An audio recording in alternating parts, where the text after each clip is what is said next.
I remember August 16th, 2011, a doctor called and we had narrowed it down quite a bit. And she said, we found what was wrong. She has mitochondrial deletion syndrome called Pearson Syndrome. And I just stopped because I said, I remember that one was the one I didn't want.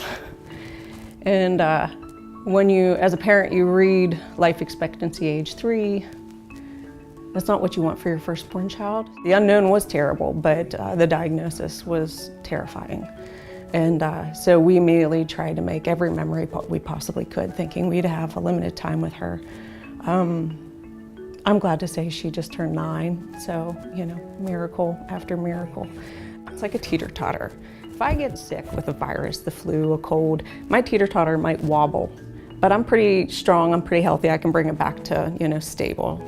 Maddie, when her scales tip, she does not have the strength to bring it back. But there's been so many kids that, you know, they have fallen through the cracks in the medical world, which is hard to believe because the medical world is amazing, but there are cracks when it comes to mitochondrial disease.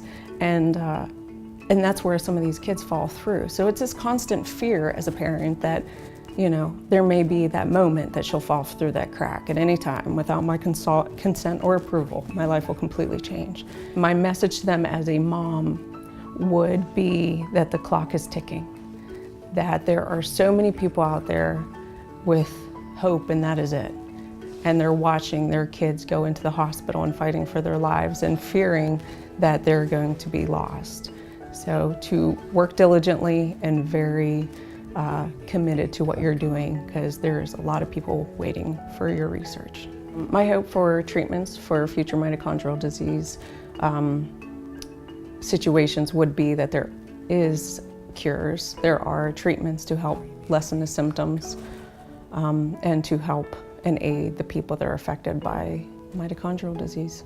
I'm Sara Stewart and I'm Maddie's mom and I work for health.